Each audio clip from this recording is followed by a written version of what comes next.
thanks to sir who invite me for addressing. Actually, I'm starting with one quote. धूप में निकलो हवाओं में नहा कर देखो, धूप में निकलो हवाओं में नहा कर देखो, जिंदगी क्या है लाइब्रेरी की दुनिया में आकर देखो। यदि अगर हम लाइब्रेरी साइंस की दुनिया में आते हैं तो बिल्कुल यह एक ऐसा साइंस या एक ऐसा विज्ञान है जिनकी आज हम लोग डे सेलिब्रेट कर रहे हैं 129th anniversary, birth anniversary we are celebrating today.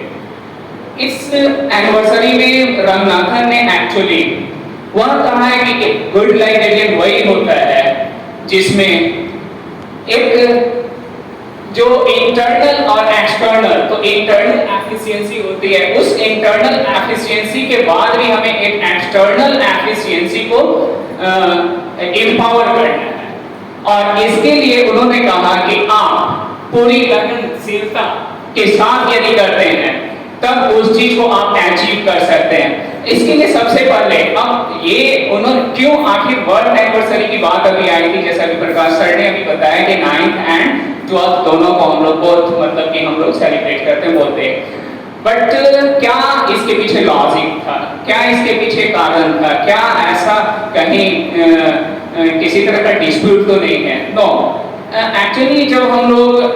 Library and information science की इंसाइक्लोपीडिया यानी encyclopedia of library and information science को जब हम स्टडी करते हैं तो 32 वॉल्यूम्स हैं, उसमें 24 वॉल्यूम्स में इस चीज को काफी अच्छे से डिफाइन किया है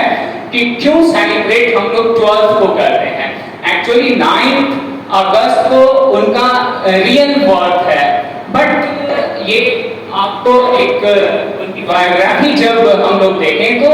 उसमें यह स्पष्ट है जब हम उस इंसाइक्लोपीडिया को पढ़ते हैं, क्योंकि रेफरेंस हमारे लिए बहुत महत्वपूर्ण होता है किसी भी चीज को कोट करने के लिए। तब उसमें इस चीज को इस बात को बताया गया है कि वो जब 5 ईयर के थे, एक्चुअली वो उनका जो बर्थ हुआ था वो ननिहाल में ही हुआ था, और उस बर्थ के बाद वो फिर अपने पैटर्नल प्लेस पे चले गए। पैटर्नल प्लेस पे गए तब तक उनका कोई डॉक्यूमेंट्री रिकॉर्ड्स नहीं था, लेकिन इसे हम दुर्भाग्य भी कह सकते हैं कि जब वो 5 वर्ष की आयु उनकी हुई तो उनके फादर गुजर गए, और चूंकि वो लैंडलॉर्ड फैमिली से थे बोथ साइड, मतलब कि वो पैटर्नल और मैटर्नल दोनों, इस परिस्थिति में लेकिन ननिहाल में ही उन्हें फिर बहुत सारे कारण होगा, हो सकता है फैमिलियर कंपल्सन, ऐसा बहुत उसमें इलैबोरेट नहीं है, लेकिन कुछ सेंटेंस में यह दर्शाया गया है कि इस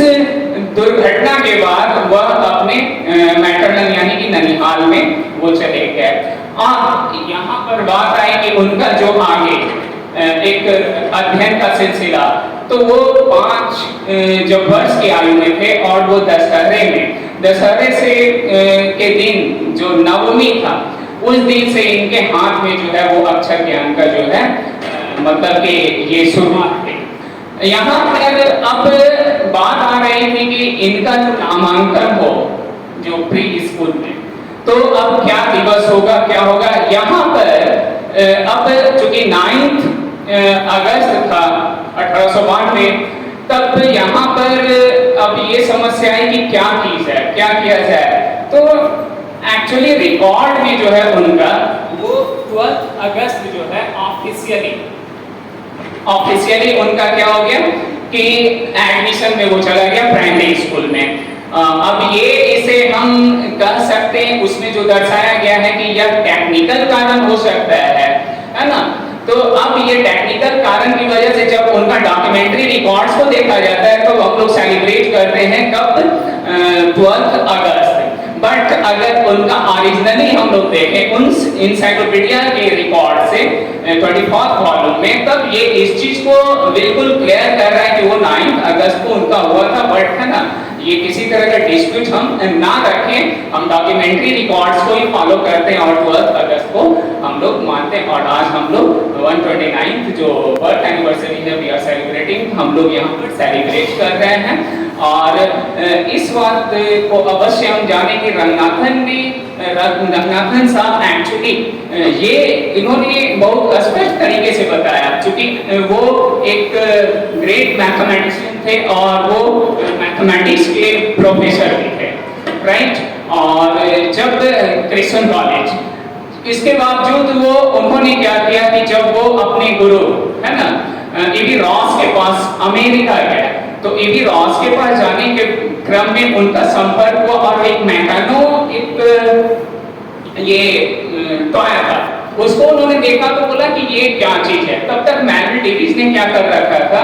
कि कुछ क्लासिफिकेशन यानी कि यूनिवर्स ऑफ नॉलेज, जैसे इस सृष्टि में जो यूनिवर्स में है नॉलेज है, तो उसे हम डिवाइड कैसे करें, डिवीजन कैसे करें, हम कैसे किसी को कैटेगरीज करें। जैसे हम अपने किचन में हर कुछ को रखते हैं तो क्या करते हैं, कैटेगरीज करते हैं कि हमारा मिर्च यहाँ होगा, कुछ डिफरेंट चीजें होगा, पल्सेस यहाँ होंगे, राइस यहाँ होंगे, इस तरह से यहाँ पर ठीक उसी तरह से उस चीज को देखकर उनके दिमाग में कुछ बात आई और उन्होंने क्या किया कि जो है कॉलम क्लासिफिकेशन को डेवलप करने की बात सोची। लेकिन इससे पूर्व ही उन्होंने क्या कर दिया कि 5 लॉज ऑफ लाइफ साइंस, क्योंकि ईवी रॉस ने बताया, जो उनके गुरु थे, उन्होंने फर्स्ट लॉ हम लोग के दिमाग में अब तक जो पूर्ववर्ती छात्र हैं उन लोगों के दिमाग में ये होगी कि हम लोग 5 लॉज रंगनाथन ने दिया है, ठीक है दिया है, but first law given by the EV Ross और उसी को फॉलो करते हुए अदर 4 लॉज को किसने दिया, डॉक्टर एस.आर. रंगनाथन ने, 4 को। तो यानी कि ईवी रॉस के द्वारा फर्स्ट लॉ दिया गया और उसी को उन्होंने एक्सटेंड किया और बढ़ाते हुए 5 लॉज को दिया जो वर्ल्ड में पॉपुलर हो गया। और यह 5 लॉ जो है ये बहुत ही पॉपुलर और बहुत ही है ना ये एक लाइब्रेरी साइंस के लिए कह सकते हैं कि बड़ा ही उनका डेडिकेशन और डेडिकेटेड वर्क था। इस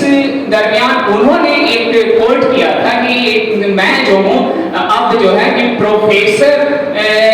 से कहलाना ज्यादा उचित मैं समझूंगा कि मैं एक लाइब्रेरियन हूँ। तो बहुत जोरदार तरीकों से उन्होंने कहा कि मैं लाइब्रेरियन कहलाना पसंद करता हूँ। तो कुछ बातें भी आई और उनके गुरु ने ये पूछा भी ईवी रॉस ने कि क्यों तुम मतलब अपने आप को इस रूप में क्यों मतलब ऐसा, तो उन्होंने बताया कि एक्चुअली इसमें हमारा क्या है कि एक इंटरेस्ट है और ये मैं डिफरेंट पेपर्स को, डिफरेंट लिटरेचर्स को इसमें हमें पढ़ने का अवसर मिलता है और कह सकता हूँ कि अगर एक अच्छे इस फील्ड में अगर मैं अच्छा करूँ तो टीचर ऑफ द टीचर्स मतलब कि ये कहा जा सकता है, उन्होंने ये कहा भी कि टीचर्स ऑफ द टीचर एक गुड लाइब्रेरियन हो तो वो टीचर ऑफ द टीचर्स भी कहला सकता है। इसलिए इन्हें है ना लाइब्रेरी साइंस का आइंस्टाइन भी कहा जाता है। तो ये एक्चुअली रंगनाथन साहब को हम लोग आइंस्टाइन के रूप में भी कहते हैं, क्योंकि वो इनोवेटिव और क्रिएटिव अप्रोच को उन्होंने दिया है। तो ये इनके लिए उन्होंने हमें एक सीख दिया। इस बहुत सारे अपने कार्यकाल में बहुत सारे ऐसे वर्क किए, 63 बुक्स को उन्होंने पब्लिश किया डिफरेंट मतलब कि अप्रोचेज और डायमेंशन से। इस प्रकार और इन्हें 1957 में एक मतलब कह सकते हैं कि बहुत बड़ी है ना एक अवार्ड से भी, पद्मश्री से भी इन्हें सम्मानित किया गया। तो एक ऐसे पर्सनैलिटीज के व्यक्तित्व के जीवन के बारे में अगर हम कितने भी कहें तो वो शायद हम लोगों के लिए कुछ कम होगा। और हकीकत है कि हम लोगों को इस फील्ड में आए हैं तो कुछ क्रिएटिव और हमारा विजन बिल्कुल इस तरह का होना चाहिए कि हमें कुछ करना है। कुछ लोग इस प्रोफेशन को उस रूप में लेते हैं, लेकिन अगर हम लोग बिल्कुल डेडिकेट होकर, पहला ये होता है हमारे पास कि हम जो है क्यों आए, तो आज हम सभी के दिमाग में ये होता है कि किसी ने कंपेल कर दिया, वैकेंसीज बहुत ज्यादा हैं, यह सारा इट्स अ सेकेंडरी आपका ये अप्रोच हो सकता है। But interest is very important. अगर आपका इंटरेस्ट है किसी भी फील्ड में तो आप अच्छा कर सकते हैं, इस फील्ड में भी आकर आप बहुत अच्छा कर सकते हैं। और हम सभी लोग रियली एक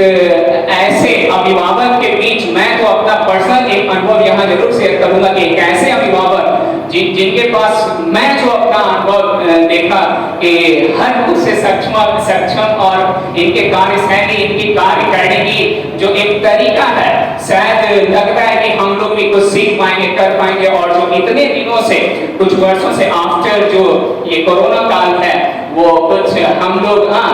पूरी देख रहे थे कि शिथिल पड़ चुका था और अब देख रहे हैं हम लोग कम समय में इतनी बड़ी उपलब्धियां प्राप्त की है। तो रियली सर पहले तो मैं बहुत बहुत धन्यवाद सर आपको देता हूँ कि ऐसे एक अभिभावक स्वरूप में हम लोगों को मिले हैं, मैं कृतज्ञ हूँ। और शायद हम लोगों की कि अब ये एक ड्यूटी बनती है कि हम लोग किसी तरह से लग लिपट कर कहते हैं ना, एक बड़ा ही लेमन लैंग्वेज में, तो लग लिपट कर सर से हम लोग जितना हो सके लाभ उठा सके, मैं ये उम्मीद करता हूँ आप सभी से। और तो इसी के साथ